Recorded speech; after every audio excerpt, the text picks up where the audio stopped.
Bismillahirrahmanirrahim.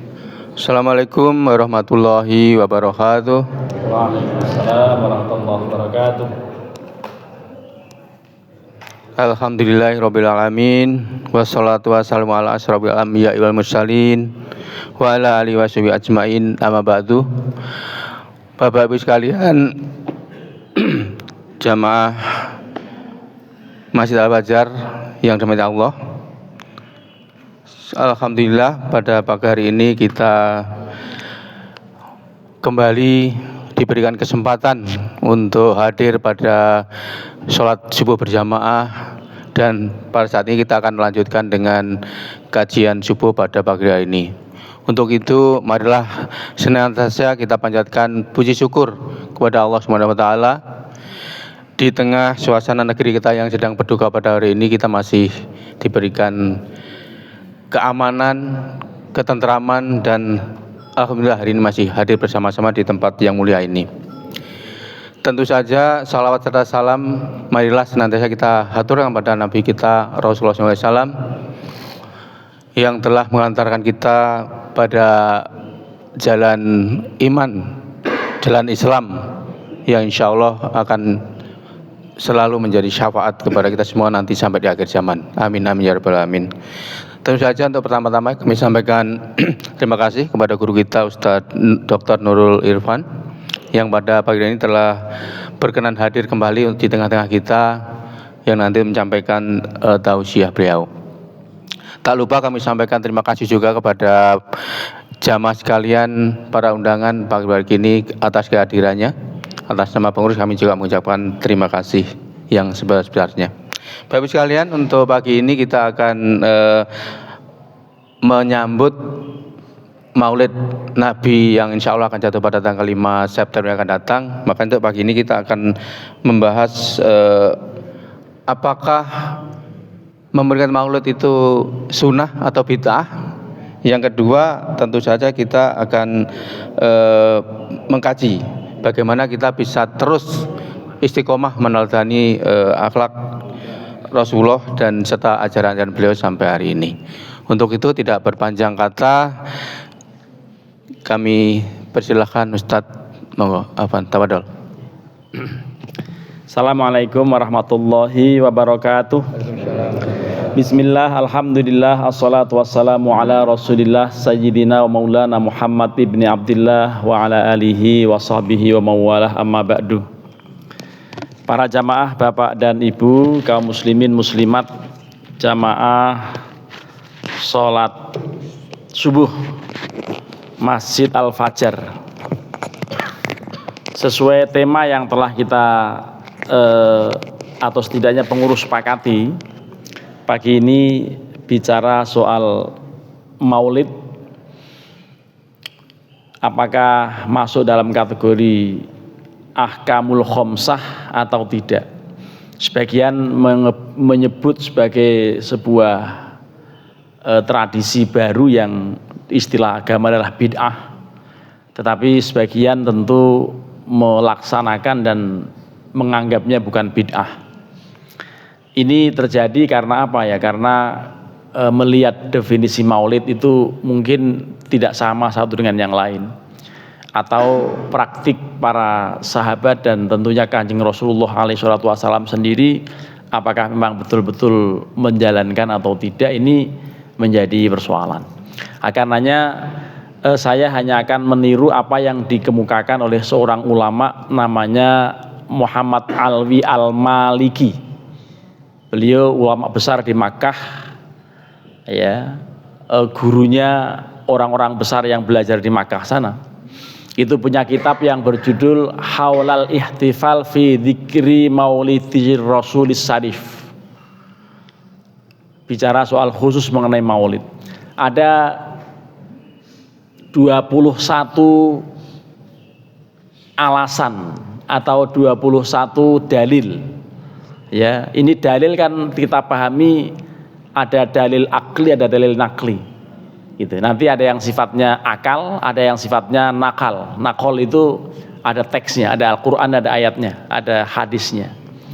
Yang pertama, anal ihtifala bil maulidin nabawi syarif ta'birun anil farah was surur bil mustafa waqad intafa bihil kafiru atau waqad intafa bihil kafiru atau kafiro. Jadi yang pertama, maulid itu karena maulid itu dibenarkan atau maulid itu dianggap boleh setidaknya kalaupun bukan sunnah. Hukum Islam itu 5, Pak, jangan salah. Bid'ah bukan hukum. Bid'ah itu bukan hukum. Hukum itu cuma 5. 1 wajib, 2 sunnah, 3 makruh, 4 mubah, 5 haram. Jadi kalau bid'ah bukan hukum. Hukum cuma tadi ada wajib, sunnah, mubah, makruh, dan haram. Lah, yang pertama kata beliau, ini kita kalau menjalankan maulid berarti kita mensyukuri atas anugerah dan rahmat Allah yang terbesar. Nanti uraian itu akan ada di item yang ke-9. Lah ini yang pertama karena ada kegembiraan pada Kanjeng Rasulullah alaihi salatu wasallam yang telah hadir, dan itu sebagai nikmat terbesar bagi umat Islam, bagi orang beriman. Antara lain ayatnya nanti begini bunyinya di dalam surat Ali Imran ayat 164. A'udzubillahi minasyaitonirrajim. Walaqad bukan ada yang enggak jawanya. Langsung dikatakan laqad mannallahu 'alal mu'minina id ba'atsa fihim rasulam min anfusihim yatlu 'alaihim ayatihi wa yuzakkihim wa yu'allimuhumul kitaba wal hikmah wa in kanu min qablu lafi dhalalim mubin. Ayat itu menyebutkan laqad mannallahu 'alal mu'minin. Sungguh Allah telah memberikan anugerah besar kepada kaum mukminin, orang-orang beriman, id ba'atsa fihim rasulan. Ya, dengan diutusnya kepada mereka seorang rasul. Ya, rasul itu tugasnya apa? Yatlu alaihim. Rasul itu min anfusihim, dari diri mereka, orang juga, manusia juga, makan juga, minum juga, punya istri juga, dan seperti manusia biasa, itu rasul itu. Tetapi dia yatlu alaihim ayatihi, gitu, membacakan kepada umat ayat-ayat Al-Quran dan seterusnya, bahkan dikatakan membersihkan mereka, ya, tentu dari kesyirikan, dari kemusyrikan. Betapa mereka dulu sebelum diutusnya Rasul itu mereka dalam kesesatan yang nyata. Ini intinya bahwa anugerah Allah besar sekali, maka dalam rangka mensyukuri nikmat Allah. Itu yang pertama. Ya, lalu yang kedua, dan mensyukuri ini dalam riwayat-riwayat jangankan orang beriman, ya, orang yang tidak beriman aja ada manfaat, ya. Artinya nanti ada keterangan dalam kitab yang lain juga. Dalam kitab yang lain, kitab itu judul namanya kitab I'anatut Thalibin, juz 3 halaman 363. Di sana ada keterangan lebih lanjut, lengkap sekali. Silakan nanti kalau atau mungkin nanti kalau sempat kita singgung juga di situ. Lalu yang kedua, annahu sallallahu alaihi wasallam kana yu'azzimu yauma maulidihi wa yashkurullaha ta'ala fihi ala ni'amihil kubra alaihi. Rasulullah sendiri mensyukuri hari kelahirannya, ya, dan beliau mensyukuri nikmat Allah. Itu kemudian antara lain pernah ditanya, kenapa engkau puasa hari Senin ya Rasulullah? Fihi wulitu wa fihi unzila alayya. Karena hari Senin itu saya dilahirkan, dan hari Senin itulah wahyu diturunkan. Ini hadis riwayat Imam Muslim dalam Sahih bab Kitabus Shaum. Dalam Kitabus Shaum Sahih Muslim itu hadisnya begitu. Ketika ditanya mengenai kenapa Rasulullah puasa hari Senin, karena antara lain ini hari kelahiran saya. Berarti beliau melakukan, artinya memperingati hari kelahiran tiap hari, tiap minggu. Ya, itu yang kedua. Para jamaah, kita lihat alasan yang ketiga. Anal faroha bihi sallallahu alaihi wasallam matlubun bi amril qur'ani min qaulihi ta'ala qul bi fadlillahi wa bi rahmatihi fabidzalika falyafrahu. Surat Yunus ayat 58. gembira dengan nikmat Allah berupa diutusnya Rasulullah, itu perintah Allah. Kita gegap gembira menyambut hari Maulid, hari lahirnya Rasulullah. Katanya nanti tepat tanggal 5 ya. 5 itu hari apa itu? Kamis, Jumat ya. Jadi hari Jumat besok 5 September. Semalam saya menyebut Agustus lagi, muter lagi. 5 September tahun 2025 itu bertepatan dengan tanggal 12 Rabiul Awal 1447 Hijriah. Ya, di mana-mana nanti akan ada Maulid. Ya. Itu perintah Allah, qul bifadlillahi wa birahmatihi fabidzalika falyafrahu. Katakan dengan anugerah besar yang Allah berikan, juga dengan rahmat Allah, dengan itulah kalian atau mereka bergembira. Jadi kita bergembira menyambut bulan Maulid, menyambut kelahiran Rasulullah itu merupakan perintah Allah. Falyafrahu, hendaklah mereka bergembira gitu. Itu Al-Quran di dalam surat Yunus ayat 58 gitu. Dan anugerah Allah jelas dalam ayat yang lain tadi yang saya bacakan dalam Ali Imran 164. Alasan yang keempat, annan nabiyya sallallahu alaihi wasallam kana yulahidu irtibatuz zaman bil hawaditsid diniyah al-uzma allati madat wa qadat fa idza jaa zaman li alladhi waqa'at fi kana fursatan litadzakkuriha wa ta'dhimi yaumiha li asliha wa li annahu dzarfun laha. Ya, dan seterusnya. Ini intinya beliau sangat memperhatikan Rasulullah alaihi wasallam mengapresiasi peristiwa besar masa lalu, antara lain dengan cara berpuasa hari Asyura. Ketika ditanya, orang-orang Yahudi itu mengatakan, kami puasa karena ini hari dimenangkannya Nabi Musa, diselamatkannya Nabi Musa dan Fir'aun serta bala tentaranya tenggelam.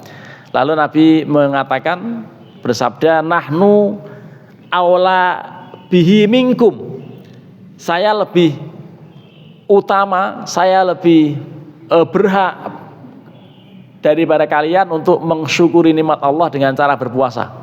Nah, beliau berpuasa tanggal 10 Asyura itu dianggap oleh para ulama sebagai bentuk apresiasi masa lalu ketika Allah menyelamatkan Nabi Musa. Nah, dengan begitu berarti kita mengapresiasi lahirnya Rasulullah itu tidak menjadi masalah. Kalau kemudian dianggap sebagai bid'ah itu barangkali karena punya pandangan lain.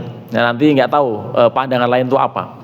Kemudian yang kelima, anal maulidash syarifa yab'atsu ala sholawati al matlubi ala sholawat alaihi salatu wassalam al matlubaini biqaulihi ta'ala innallah. Jadi itu apa intinya, bahwa ketika Maulid orang banyak mengenal beliau, banyak membaca sholawat kepada beliau, dan ini sebuah perintah Allah. Ini wajib dalam keadaan tertentu membaca sholawat. Kapan? Ini tahiyat akhir ini. Kalau nggak baca sholawat, bisa nggak sah sholatnya. Di samping wajib juga anjuran. Karena apa?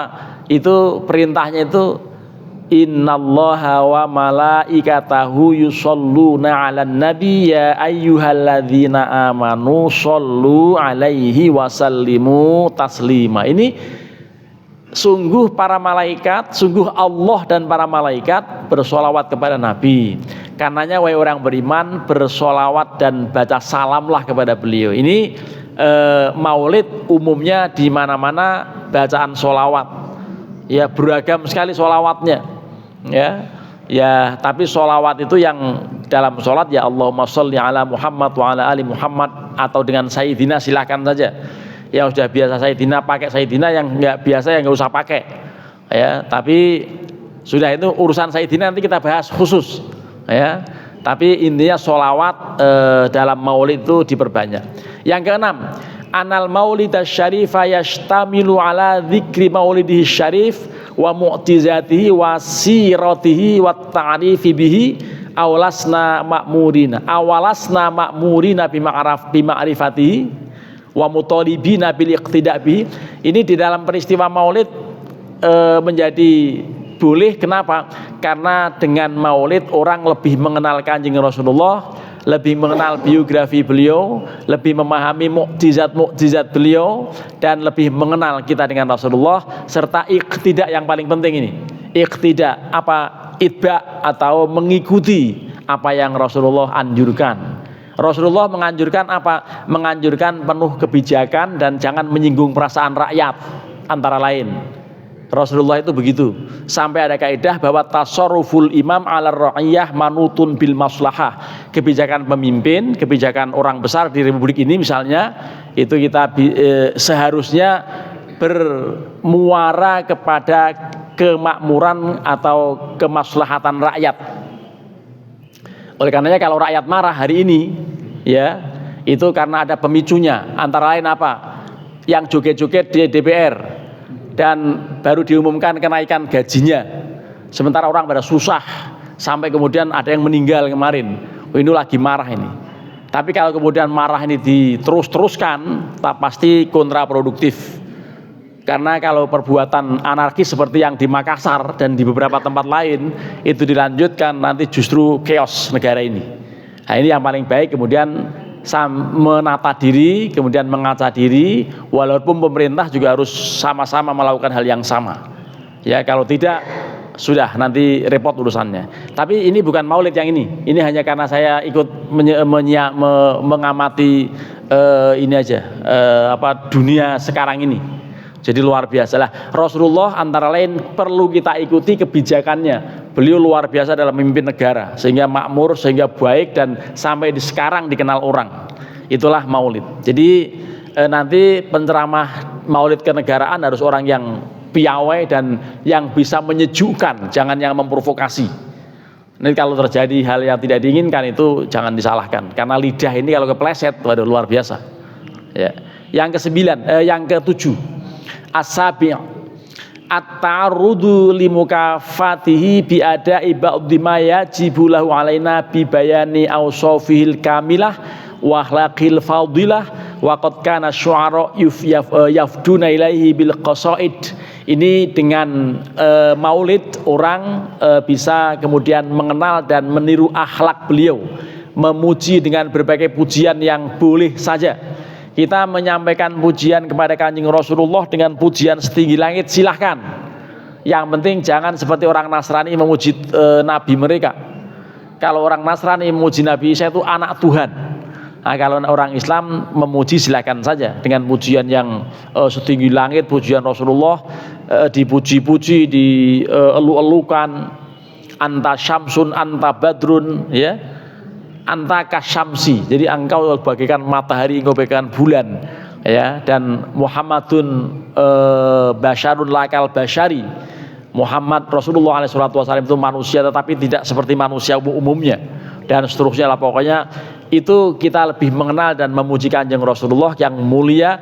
Orang atau makhluk terbaik itu ya Rasulullah, ya, di kalangan makhluk dunia akhirat, di kalangan makhluk yang kelihatan maupun yang tidak terlihat.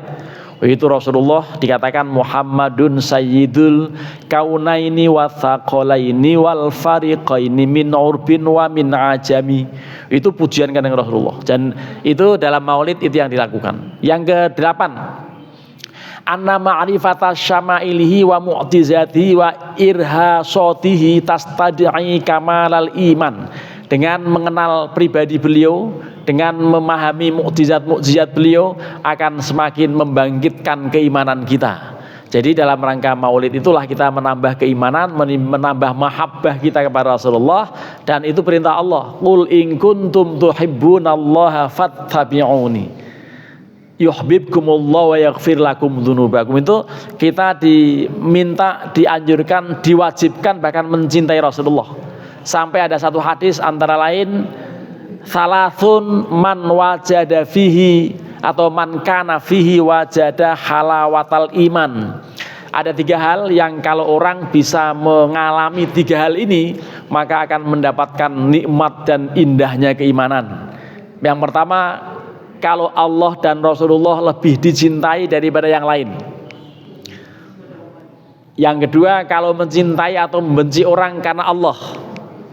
Yang ketiga, benci maju masuk pada kekufuran seperti bencinya orang masuk neraka, seperti tidak sukanya orang ke masuk neraka. Ini Rasul dan Allah dan Rasul lebih dicintai daripada yang lain. Ini bentuk cinta kepada Rasulullah, kepada Allah.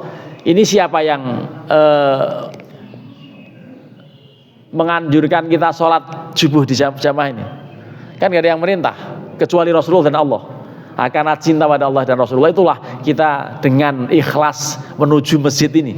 Bahkan belum beranjak juga, ya walaupun mungkin lebih enak jalan-jalan, ya lebih enak jalan-jalan olahraga, tapi kan ada kajian apalagi mengenai Rasulullah. Nah, inilah jadi ini yang ke-8 begitu.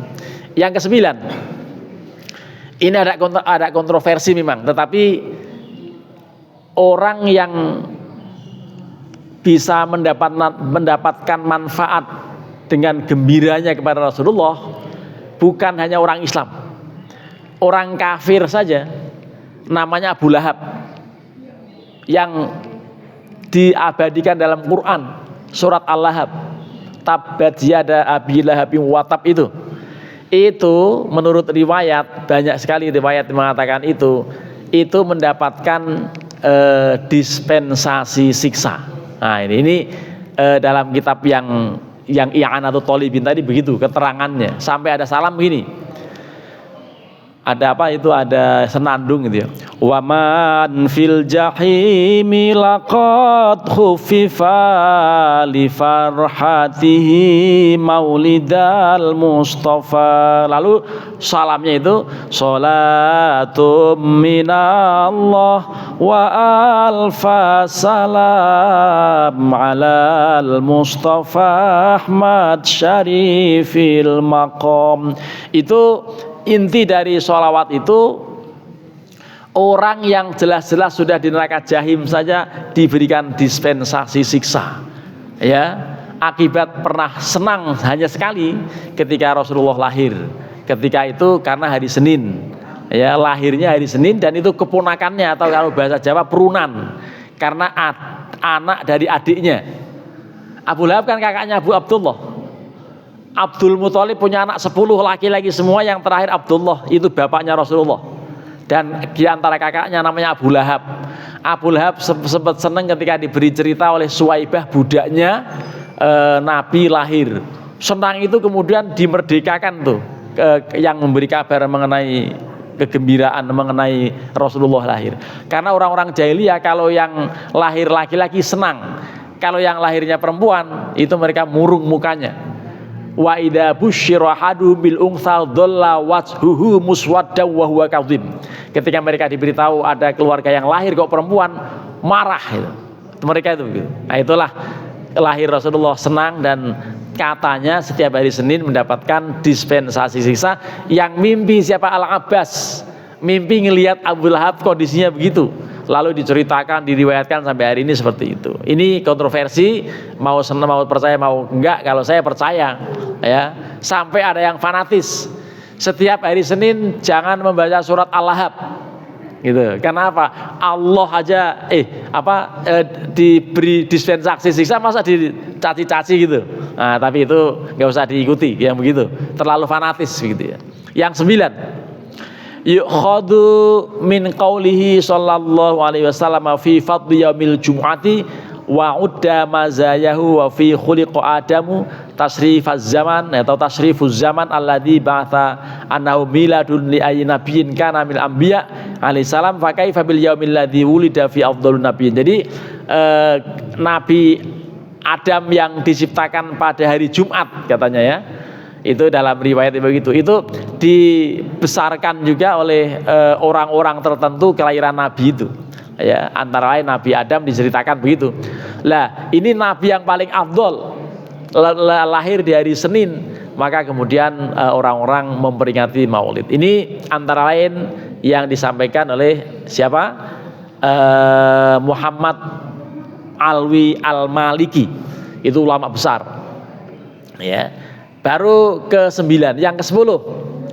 Anal maulud amrun istahsanahul ulama wal muslimun fi jami'il bilad. bahwa maulid atau maulud atau apa sih bahasa lainnya? Kalau kita sih hanya maulid dan maulud, yang banyak maulid gitu. Itu sama itu maulud, maulid, milad gitu ya. Tapi kalau milad untuk orang-orang biasa ini kita yaumul milad, hari lahir gitu ya. Itu hari Natal juga hari lahir sebetulnya. Betul nggak?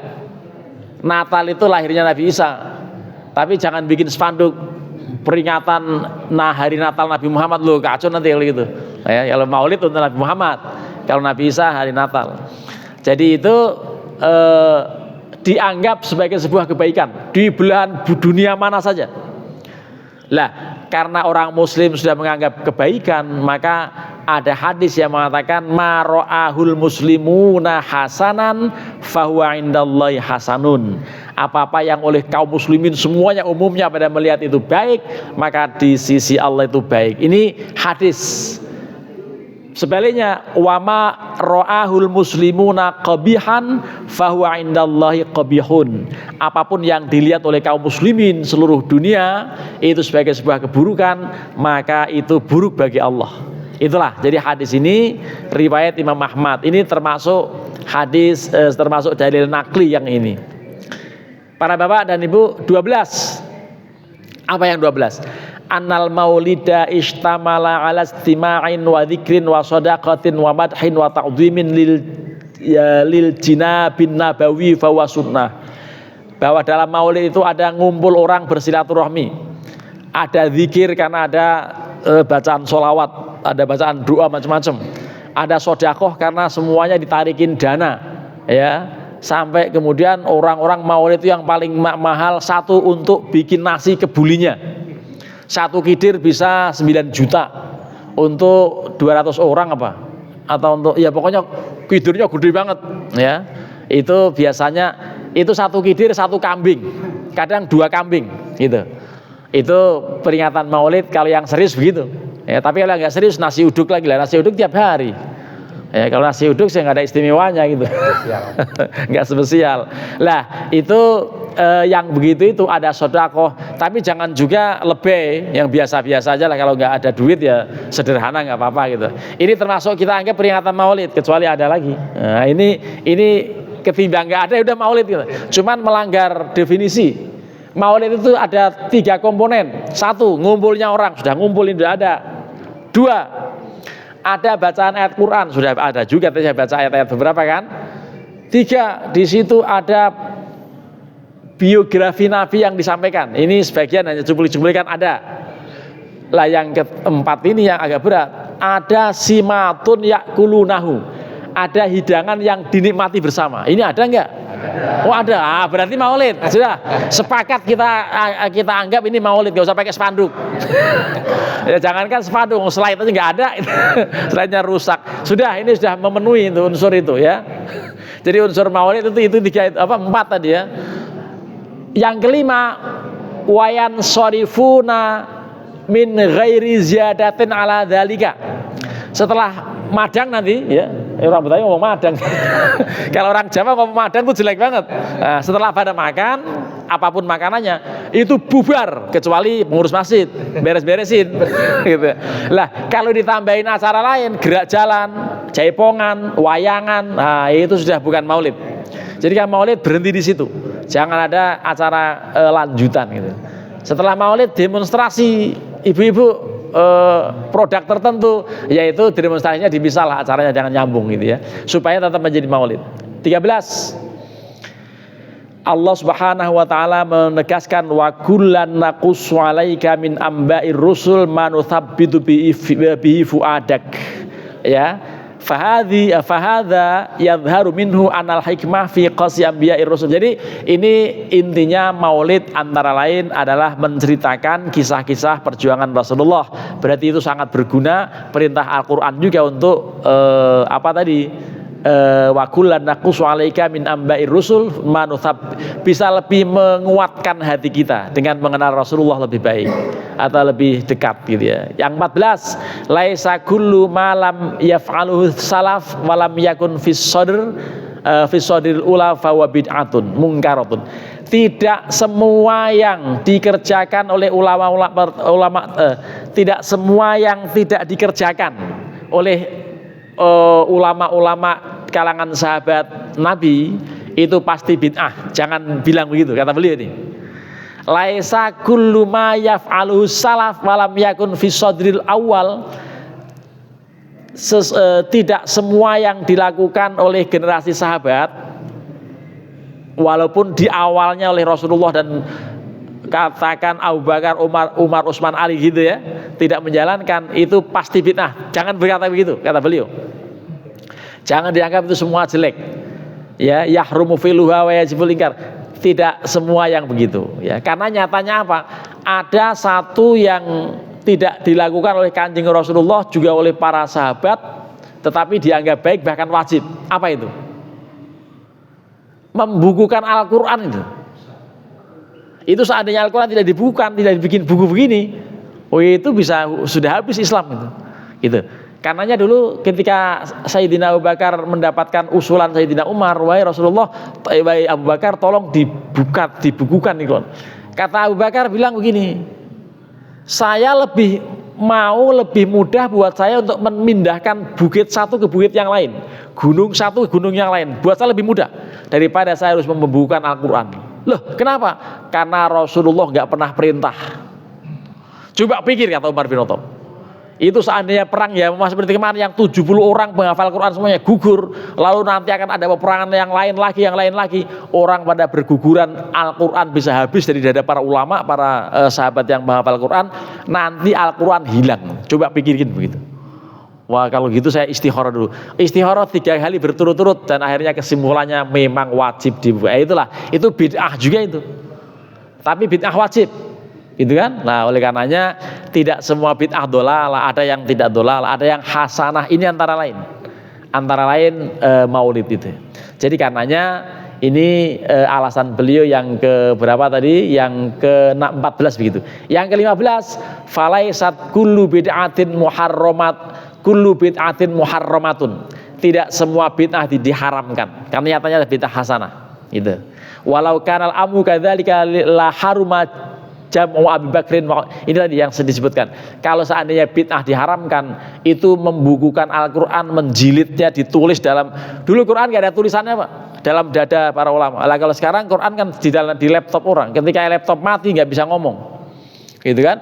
Artinya dulu orang-orang awal itu ulama-ulama di kalangan para sahabat menghafal Quran masing-masing. Tapi kemudian kalau seandainya tidak dibukukan itu yang diungkap dalam alasan yang ke berapa? Yang ke-15. Yang 16, fal ihtifalu bil maulidi wa illam yakun fi ahdi fahuwa bid'atun walakinna hasanatun. Sekalipun dikatakan bid'ah tapi bid'ah hasanah. Itu menurut beliau. Kalau kita mau percaya, mau ikut beliau boleh. Kalau bagus, kalau enggak ya silakan aja. Ya, ini uraian beliau nih yang seperti itu. Yang ke-17 walikulli wa kullu ma lam yakun fi sadril awwali bihai'atil istima'iyah lakin afrodahu maujudah yakun matluban syar'an li annama yarakibu minal masyru' fa masyru' kama la yakhfa. Jadi apapun yang pernah terjadi di generasi-generasi awal atau para sahabat itu nyatanya ada sisi maslahat buat masyarakat ya, orang pada ngumpul, orang pada bersedekah, orang pada bersilaturahim, baca sholawat, zikir dan lain-lain, itu bagian dari yang menegaskan mengenai dibolehkannya bahkan masuk kategori sunnah menjalankan maulid. Yang ke-18 sebelum kan terakhir semuanya berapa? 21, tinggal beberapa.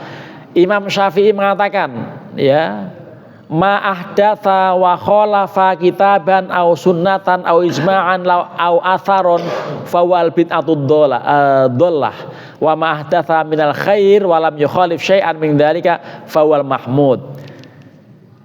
Kata beliau ini, apa-apa yang baru, apa-apa yang merupakan kreativitas orang ya, itu kalau terkait dengan soal agama memang sesat. Tetapi yang dilakukan orang itu sebuah kebaikan, sesuatu yang mengandung nilai positif, itu walam yukhalif syai'an, dan tidak menentang, tidak bertentangan dengan ayat ya, dengan Al-Qur'an, fahuwa mahmudun atau fahuwa al-mahmud, itu hal yang begitu itu termasuk yang terpuji gitu ya. Jadi kata beliau begitu. Ya, jadi ini kalau ada orang yang tidak senang mengatakan bid'ah dan seterusnya, silakan. Ya, kalau ada argumentasi lebih lanjut ya silakan saja. Tapi ruang diskusi masih terbuka soal yang begini nih. Yang 19, fakulu khairin tashmalul adillah syar'iyyah walam yaksud bi ahdathihi mukhalafatas syariah walam yashtamil ala mungkarin fahuwa minaddin. Sesuatu yang baru selama bukan kemungkaran, selama tidak bertentangan dengan dalil Al-Qur'an, maka itu bisa dianggap sebagai sebuah bentuk kebaikan dalam agama. Ya, oleh karenanya ini ngaji pakai mic ini juga termasuk bid'ah nih. Ya, apalagi pakai YouTube ya. Jadi pakai laptop, ini kalau mau bid'ah ya repot itu. Dulu ketika Napoleon Bonaparte datang ke Mesir, orang-orang sana bingung nih, mesin fotokopi bid'ah lah, bagaimana mesin fotokopi bid'ah. Akhirnya nggak maju-maju itu pemikiran yang model begitu gitu ya. Oleh karenanya ini bid'ah harus dipilah-pilah. Kalau semuanya bid'ah, nanti orang naik pesawat, naik haji bid'ah semua. Ya, kalau mau ikut Rasulullah, nah, itu memang bagian dari yang disampaikan oleh beliau mengenai bid'ah itu ada yang hasanah. Itu antara lain hadisnya mengatakan man sanna fil Islam sunnatan hasanatan fa'amila biha bi ba'dahu kutiba lahu mithlu ajri man amila biha. Orang yang melakukan, mencontohkan perbuatan baik lalu diikuti oleh orang lain, maka dia akan memperoleh pahala akibat dia melakukan, dan pahala dari orang lain akibat ditiru oleh orang lain berikutnya. Itu kalau kebaikan. Tapi kalau keburukan, ya mendapat saham dosa. Itu begitu. Sebelum terakhir, anal ihtifal bil maulid ihya'un li dzikril mustafa wa dzalika masyru'un indana fil Islam. Bahwa maulid itu sebagai sebuah cara atau metode untuk mengingat Rasulullah SAW, untuk mengingat berbagai ajarannya, termasuk akhlaknya, termasuk muruahnya dan lain-lain, itu sangat baik kita lakukan. Fa'anta, beliau begini, fa'anta taro anak taro amal hajj inama huwa ihya'un li dzikriyatil masyhurah. Anda tahu itu orang haji itu, kata beliau, itu yang dilakukan oleh para jamaah mulai dari melontar jumroh, kemudian tawaf, kemudian sa'i, itu semuanya kan napak tilas. Lihat napak tilas kok dicela. Kalau mencela maulid berarti sama dengan mencela haji. Itu kata beliau. Ya. Jadi kalau orang tidak senang dengan maulid itu memang nanti punya argumen lain kalau begitu. Argumennya kalau haji dalam Quran ada gitu.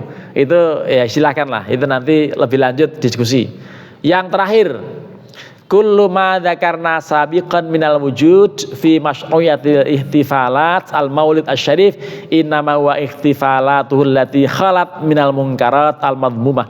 Yang kami tuturkan di atas dan realita di masyarakat di berbagai tempat, kata beliau, itu sebuah upaya baik dan jauh dari berbagai hal yang mungkar, jauh dari berbagai hal yang sifatnya maksiat. Kalau contohnya, kalau beliau contoh maksiat kalau sampai ada ikhtilat, adalah campur baur antara laki dan perempuan, sampai dansa-dansa lah. Kalau itu bukan maulid. Maulid itu dansa itu. Ada maulid tapi nari muter itu, betul ya? Ada sambil baca selawat nari muter, itu dansa bukan? Ya bukan. Kalau dansa kan laki perempuan gandengan tangan lalu lanjut ke kamar. Nah, kalau itu mungkarot itu. Kalau itu maksiat. Tapi kalau hanya tari sufi itu, nah, tari sufi itu bagian dari yang masih baik lah, bukan kemungkaran. Terima kasih. Ini agak provokatif, tapi sebelum diambil alih oleh moderator, saya mohon keikhlasan Bapak Ibu semuanya membaca suratul Fatihah. Mudah-mudahan negara kita aman. Ya, ini penting doa ini, karena lagi geger kan. Wah, ini kalau kemudian tanggal 1 September besok betul mau diturunkan semua Gojek online, masyarakat mahasiswa berbaur, kemudian lanjut anarki seperti yang di Makassar, geger. Padahal Prabowo sudah manggil petinggi Polri dan juga TNI, tindak tegas anarkis, itu bisa kurbannya lebih banyak. Ya, jadi sebetulnya menahan diri lebih baik.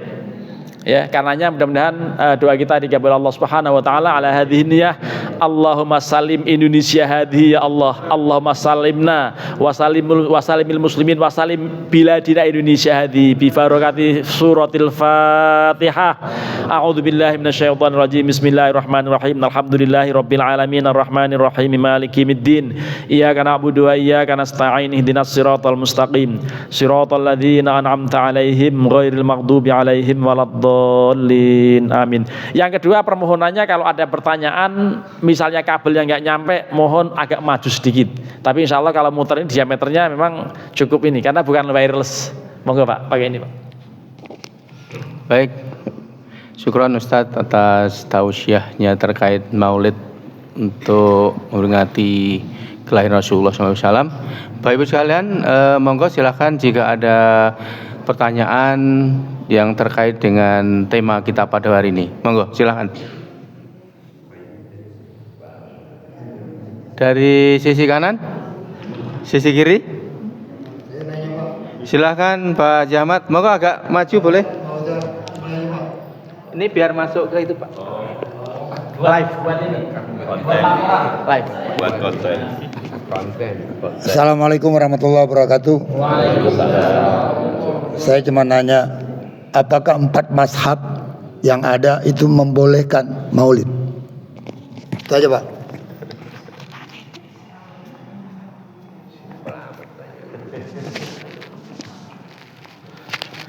Kalau misalnya dimaksudkan pembahasan khusus mengenai maulid dalam kitabul fiqh ala madzahibil arba'ah, ya sekali lagi, kalau yang dimaksudkan ada pembahasan khusus di dalam kitab al-fiqhu ala madzahibil arba'ah, tentu tidak ada. Ya, artinya tidak dibahas secara spesifik oleh para ulama dari madhab Maliki, madhab Hambali, madhab Syafi'i, termasuk madhab Hanafi. Oleh karenanya ini masuk dalam kajian tematik. Itu kalau kita fikih madhab 4 itu pembicaranya mulai dari wudhu, toharoh, sholat, zakat, haji, puasa, nadar, kurban, macam-macam. Tapi kok saya belum pernah melihat tema khusus mengenai maulid lalu dibahas oleh para ulama, gitu. Nah, oleh karenanya saya tidak bisa menjawab bahwa semua sepakat membolehkan. Nyatanya masih ada juga yang nggak membolehkan, karena melihatnya secara agak keras. Pokoknya lah itu Pak, kalau dalilnya pokoknya repot ini. Pokoknya sesuatu yang tidak dijalankan oleh Rasulullah jangan. Padahal tadi Rasulullah menjalankan puasa Senin. Kita dijawab puasa Senin, oh itu mengada-ada, itu menghubung-hubungkan lah ya. Namanya memang nggak sepakat, waton suloyo. Nah itu. Jadi kalau sudah judulnya waton suloyo jadinya begitu, gitu ya. Oleh karenanya kalau misalnya mau dibahas khusus atau katakan dalam kitab al-fiqhu, saya punya kitab itu dan semua orang punya pasti. Itu tidak ada pembahasan khusus. Tapi yang ada dalam literatur tertentu, misalnya beliau ngarang begini, lalu yang kitab Fathul I'anatul Thalibin halaman juz 3 halaman 363 itu ada sekitar 4 halaman ya, 2 lembar. Itu membahas tentang maulid, bahkan kemudian fadilah-fadilahnya, cerita-cerita zaman dahulu ketika orang maulid dan seterusnya. Oleh karenanya sekali lagi, kalau dimaksudkan pembahasan khusus disepakati oleh para ulama, itu tentu nggak ada. Kalau seandainya memang ada, udah pasti sepakat. Seperti sholat, ada nggak pembahasan orang yang mengatakan sholat itu bid'ah lah ya? Kalau sholat tertentu yang bid'ah ada barangkali. Sholat tobat aja itu kalau dalam kitab-kitab hadis tidak dikemukakan, hanya para ulama tertentu, misalnya Imam Ghazali dalam kitab Ihya, lalu dalam kitab Bidayatul Hidayah dan lain-lain, termasuk ada ulama juga yang menganjurkan, ya itu belum tentu disepakati oleh yang lain. Jadi ini sekali lagi termasuk persoalan yang tidak dibahas secara pokok. Yang dibahas secara pokok para ulama itu ya tadi, rukun Islam yang 5, syahadat, sholat, zakat, puasa, haji, itu saja. Tapi apakah Islam hanya itu? Enggak, Islam macam-macam. Nah, pembahasannya luas sekali ya termasuk ini. Oleh karenanya kita mesti luas dan luwes. Luas kajiannya, luwes pendapatnya. Supaya apa? Supaya tidak meresahkan masyarakat. Saya begitu. Ya, tapi kalau kemudian keras betul ya kalau. Tapi memang ada juga yang sangat keras dan menyampaikan sesuatu gitu ya. Jadi begitu jawaban saya. Kalau nggak ada pembahasannya, kenapa tadi ada aturan-aturan? Bukan maksud saya dalam kitab Al-Fiqhul ala Madzhabil Arba'ah yang Bapak sampaikan itu tidak dibahas khusus. Tapi dalam kitab-kitab yang lain ya, dalam kitab-kitab berbagai termasuk hadis-hadis itu ada pembahasan itu. Jadi gitu kira-kira. Baik, silakan. Silakan Ustaz. Silakan Pak. Oh nyampe sama Pak. Aku jadi nggak lihat nggak ada yang. Oh nggak lihat, oh ya. Biar kelihatan. Assalamualaikum warahmatullahi wabarakatuh. Oh gitu. Oh di belakang. Apa? Nanti di YouTube Pak ya. Maksudnya biar kita luas dan luas tadi itu. Apakah ada Pak Ustadz dalil yang mewajibkan bahwa Al-Quran itu harus dibukukan? Maksud saya itu biar 180 derajat berkebalikan dengan yang tadi itu, gitu kan? Apakah ada? Maksudnya dalam 4 mazhab itu juga ya, apakah ada kewajiban Al-Quran harus dimusabkan? Gitu kan? Maksud saya tahu, kira-kira tahu Pak Ustadz? Wah ini makin seru ini. Ya kalau pertanyaan begitu ya nggak ada. Ya. Tidak ada satu ayat pun ya yang hadis bahkan melarang. Dulu begini Rasulullah, ini agak lucu, pembahasannya jadi agak seru tapi lucu ya. Tidak ada satu ayat pun, kalau hadis ada, tapi hadis itu pun perintahnya bukan untuk membukukan. Jadi membukukan Quran juga tidak ada perintah. Nah, nanti penjelasannya tentu beliau sendiri ya. Keterangan mengenai jawaban ini beliau gitu. Karena ini pasti di balik jawaban ini pasti ada hal yang lebih menarik lagi. Nah, nanti giliran beliau sebelum Ustaz Ismail ikut bicara gitu. Jadi memang gitu. Lah, yang ada malah begini. Man kataba'anni ghairal ayati falyamhuha. Rasulullah pernah mengatakan begitu. Man kataba'anni ghairal ayah falyamhuha. Siapapun yang menulis omongan saya bukan Quran, siapapun yang menulis omongan saya tetapi bukan Quran, hapus. Itu Nabi bilang gitu. Nabi pernah melarang nulis hadis. Kenapa? Di periode awal orang masih konsentrasi nulis Quran. Nanti kalau dicampur-campur dengan ucapan Rasulullah bisa kacau itu Quran gitu. Itu maksudnya larangan itu. Tapi dalam kesempatan lain uktub li Abi Syahin. Tolong tulis ini untuk Abu Syah. Karena orang Abu Syah itu orang yang ini Quran, dia sekretaris Rasulullah, antara lain Abu Syah namanya. Karena hari ini nggak hadir, maka ini tulis buat dia supaya dimasukkan. Itu artinya apa? Itu jangan nggak paham soal ini kan. Dalil dua tadi ya, ada yang nakli, ada yang akli. Walaupun Quran tidak diperintahkan untuk dibukukan, akhirnya dibukukan. Nah, sekali lagi tidak ada ayat atau hadis yang memerintahkan membukukan Al-Quran. Gitu. Terima kasih. Nanti kelanjutannya beliau yang menjelaskan. Artinya secara mantik itu gugur semua. Gugur semua itu artinya bukan bid'ah. Baik, Pak Usalan masih ada yang lain? Oh silakan Pak Haji Farhad.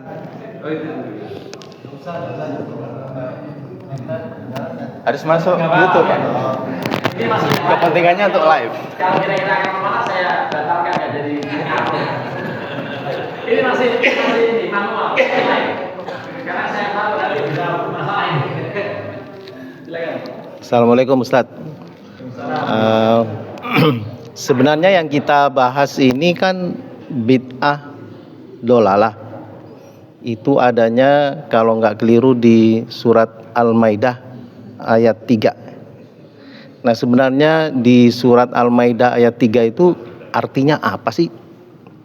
atau terjemahannya apa sih sehingga kita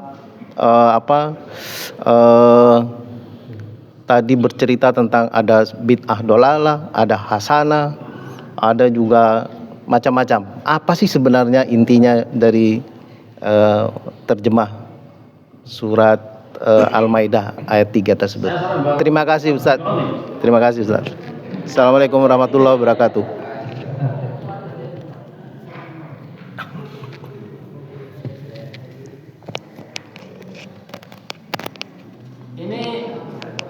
Di luar panas, di dalam ikut panas ya. Tapi ini panas yang berpahala. Kalau di luar panas yang bikin haus. Ya, walaupun ini juga haus sebetulnya. Bukan saya nengok di situ nggak ada gitu. Iya, saya nengok nggak ada gitu ya. Nah, maaf saya minum dulu Pak, izin Pak. Karena di antara orang yang bicara yang paling banyak ngomong saya. Mohon maaf.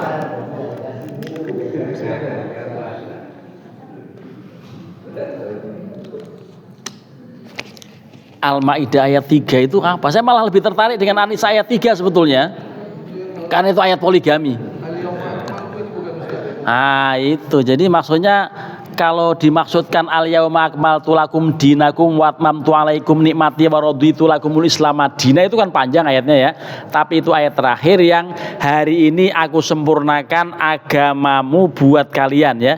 Al-yauma akmaltu lakum dinakum wa atmamtu alaikum nikmati wa raditu lakumul islam madina, itu kan ayat, potongan ayat dalam ayat 3 itu panjang ayatnya ya. Ya itu memang ayat Qur'annya itu. Hari ini aku sempurnakan agamamu bagimu ya. Lalu waraditu lakumul islam madina, dan aku rela, aku ridho Islam menjadi agama kalian. Itu dalil globalnya memang betul-betul Al-Qur'an itu sudah sempurna. Tidak ada akan ayat lain berikutnya, sudah sampai di situ. Dan Nabi kemudian dalam hadisnya mengatakan, manis tahdatsa fi amrina hadza wa laisa minhu fahuwa raddun. Barang siapa yang mengada-ada dalam soal agama, sekali lagi nih, barang siapa yang mengada-ada dalam soal agama itu pasti ditolak, nggak akan diterima Allah. Nah, memahami inilah yang kemudian bingung para ulama. Artinya bingung, ada yang mengatakan pokoknya harus seperti Rasulullah, kalau tidak bid'ah. Itu begitu, ada yang begitu. Lah soal agama ini luas sekali kan. Kalau misalnya harus seperti Rasulullah, kita ini jangan-jangan nggak sah semuanya ketika haji karena naik pesawat. Rasulullah nggak pernah naik pesawat. Itu begitu antara lain penjelasannya. Walaupun ini agak klasik ini, pasti nanti dibantah lagi sama yang lain. Tapi tadi kalimat manis tahdatsa fi amrina hadza wa laisa minhu fahuwa raddun, barang siapa yang mengada-ada soal agama padahal nggak ada contoh dari Rasulullah, itu ditolak. Lah ini maulid ada contohnya nggak? Ada. Rasulullah ketika puasa tadi hari Senin, ketika Rasulullah mengapresiasi mengenai saya lebih berhak bersyukur atas kemenangan Nabi Musa daripada kalian, berarti kan peristiwa besar di zaman dahulu diapresiasi Rasulullah dengan jadi ini sebetulnya pemahaman masing-masing terhadap satu teks. Ada yang sifatnya begini, lah ini kembali lagi di zaman dahulu. Ini kalau cerita ini panjang, karena apa? Dulu hiruk pikuk politik yang kemudian 4 khalifah itu yang meninggal normal cuma Abu Bakar, yang meninggal diranjang, yang lain meninggalnya ditikam semua itu. Mulai dari Sayyidina Utsman, Sayyidina Ali, ya, kemudian termasuk siapa? Umar bin Khattab. Itu semua. Lalu orang-orang berpikir ini kok kacau begini. Terlebih lagi setelah Sayyidina Ali meninggal dengan cara ditikam juga pada orang baik, menantu Rasulullah yang dikatakan sebagai orang yang hebat sekali gitu kan. Akhirnya orang berpikir ini kok begini amat. Ada orang yang waktu itu langsung keras. Ini pokoknya biang kerok kekacauan ini 4 orang. 1 Ali bin Abi Thalib, 2 Muawiyah bin Abi Sufyan, 3 Abu Musa al-Asy'ari, yang ketiga, yang keempat Amr bin As. 3-tiganya harus kita bunuh. Tuh begitu dulu. Sampai kayak begitu. Itu zaman dahulu sudah ada orang keras.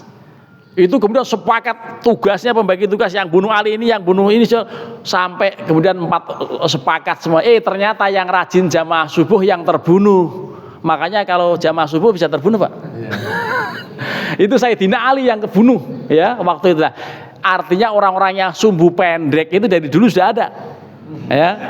Sumbu pendek, maunya langsung bunuh lah. Kok bunuh gampang. Itu jangan. Kalau yang itu yang Brimob nyopir kendaraan rantis itu saya pikir bukan sumbu pendek tapi panik kalut dia. Udah mobilnya gede gini nggak ngelihat apa-apa ya. Pokoknya menghindar. Ternyata giles orang itu pengakuannya kan. Tapi keluarga sudah dihibur. Pak Prabowo memberikan sejumlah harta benda, termasuk pemerintah memberikan rumah gitu kan. Nah, itu bagian dari ya memang harus begitu.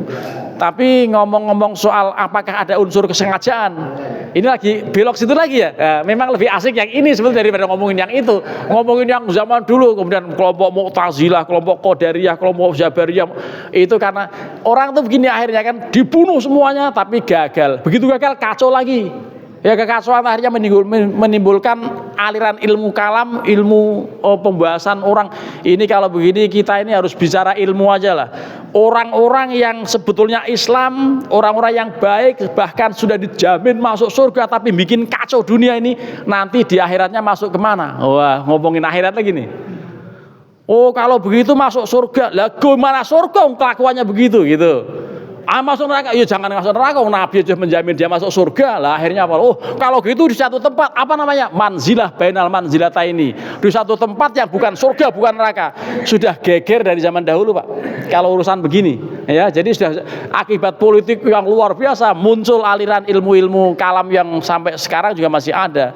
Itu akhirnya geger-geger ini sudah ada zaman dahulu dan akhirnya muncul ilmuwan-ilmuwan itu justru dibalik semua itu ada hikmah. Lah kita mengambil hikmah itu jangan sampai ada gontok-gontokan. Kalau misalnya habis ini saya nggak diundang lagi berarti pengurusnya benci sama saya gitu. Berarti pengurusnya punya aliran lain gitu lah. Lah itu biasa itu. Jadi apakah aliran apakah selera itu lain-lain lah. Nah, jadi ini masalahnya memang begitu. Saya pikir harus ditutup pengajian ini. Semakin lama semakin panas. Moga Pak.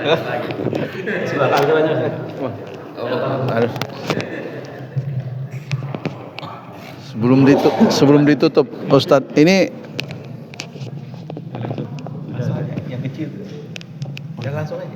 tes. Ini sebetulnya kritik juga buat takmir ini Ustadz. Di luar kan lagi panas, ya kan? Di sini jangan panas. Harusnya topiknya itu jangan masalah maulid dulu lah, gitu kan ya? Kalau saya lo melihatnya ya, karena di luar sana lagi panas betul Pak. Di sini pasti banyak sekali perbedaan pendapat, ya kan? Dan itu sudah nampak dari pandangan-pandang tadi, gitu kan ya? Ada yang menyampaikan ada nggak 4 mazhab, kemudian yang Pak Takmir bilang ada nggak perintah untuk membukukan Al-Quran, gitu kan ya Ustadz ya. Nah itu kan membuat ini bagaimanapun ya. Jadi kalau menurut saya Ustadz ya mungkin kita lebih moderat saja ya. Artinya masing-masing punya dalil gitu ya Ustadz ya, punya pandangan. Yang Ustadz sampaikan tadi ada yang sekian belas itu dengan alasan-alasan, yang tidak juga dengan alasan-alasan. Dengan kondisi umat yang seperti sekarang, kenapa kita harus pertajam hal-hal yang seperti ini? Gitu kan Ustadz ya. Kalau saya melihatnya, saya saat ini bekerja di pemerintahan ya. Jadi saya lihat memang kondisi bagaimana itu kan lebih pintar pengamat sekarang gitu kan ya. Kalau yang saya lihat gitu ya. Jadi untuk hal-hal begini mungkin Pak Sigit, sensitivitas kita di masjid ini perlu kita jaga gitu kan ya. Yang perlu kita jaga itu kan kesatuan itu. Kemudian yang masalah bid'ah Ustadz, ini pertanyaan. Bid'ah itu kan untuk hal-hal ibadah kan ya. Kalau misalnya tadi mohon izin ini Ustadz sampaikan Nabi nggak pernah naik pesawat, berarti pesawatnya bid'ah. Pesawat itu kan sesuatu mendukung terlaksananya ibadah kan gitu kan ya. Kalaupun rekayasa terjadi untuk mensupport ibadah itu kan nggak boleh, karena di ibadah itu kan jelas ada kaidahnya. Semua dalam ibadah itu dilarang apa kecuali yang disuruh apa gimana, ada kan itu Ustadz ya. Kalau yang muamalah Itu semuanya boleh kecuali yang dilarang. Nah itu kan, nah itulah timbul penafsiran-penafsiran kalau menurut saya, karena banyaknya pemikir-pemikiran Islam itu kan, kalau kita pakai dalil umum perbedaan di antara umatku itu rahmat kan gitu kan ya, Ustadz ya. Jadi mungkin kita lebih fokus kalau saya maininya ya menyatu saja lah, masing-masing punya pandangan ya kan, dengan dalil-dalil sendiri-sendiri. Tapi kita nggak usah pertajam. Kalaupun ada orang mau maulid, saya setuju konteks Ustadz itu, karena di kampung saya Ustadz ya, itu kan melaksanakan maulid. Ada orang pemabok disuruh jadi MC waktu maulid. Jadi MC disuruh jadi maulid, akhirnya tobat. Itulah salah satu hikmahnya gitu kan. Jadi untuk hal-hal begitu kan kita kadang nggak bisa menjelaskan juga ke orang-orang yang menolak itu dengan dalil gitu kan. Nah tinggal nanti bagaimana pertanggungjawaban masing-masing, lana a'maluna walakum a'malukum kan gitu Ustaz kan. Jadi itu mungkin kalau saya ya mencoba melihat, karena saya lihat periksinya mulai ini nih. Jangan sampai di sana panas, nanti di sini pun jadi hangat. Nggak panas ya, tapi hangat gitu kan. Itu saja mungkin. Terima kasih. Assalamualaikum warahmatullahi wabarakatuh. Terima kasih masukannya, ini sangat berharga, dan mari kita tutup dengan doa saja. Lah, sudah lapar ya? Tapi alhamdulillah apa yang beliau sampaikan luar biasa, dan itu memang kita harus ini kembali pada maslahat gitu ya. Ini insya Allah sedikit hanya hangat saja ya, hanya hangat akibat bikin istilah lagi suka bikin garlic apa ya? Garlic, oh ya, bawang putih. Bawang putih yang dimasukin magic jar, jangan diceklekin. Panasnya itu cuma dimasukin untuk fermentasi selama 11 hari. Jadi jangan diceklekin tuh, jadi mateng kalau gitu. Ini hanya dicelokin tapi nggak dicelekin. Itulah kajian pagi kita ini. Ya. Terima kasih. Mohon maaf kalau ada yang kurang berkenan. Ya, saya akan menunggu undangan berikutnya. Kalau nggak diundang berarti saya dibenci oleh pengurus masjid. Tapi kalau diundang lagi ya berarti ada kemaslahatan buat kita. Mari saya mewakili moderator gitu. Moderator nggak bisa nengain. Tapi alhamdulillah ini semuanya maslahat buat kita. Mari kita akhiri dengan sama-sama mengsterilisasi kajian ini dengan membaca kafaratul majlis. Subhanakallahumma wa bihamdika asyhadu alla ilaha illa anta astaghfiruka wa atubu ilaik. Terima kasih, mohon maaf, wallahul muwaffiq ila aqwamit thoriq. Assalamualaikum warahmatullahi wabarakatuh. Bapak sekalian, selanjutnya silahkan di rangkaian maulid terakhir yaitu makan bersama. Monggo. Assalamualaikum warahmatullahi wabarakatuh. Assalamualaikum warahmatullahi wabarakatuh.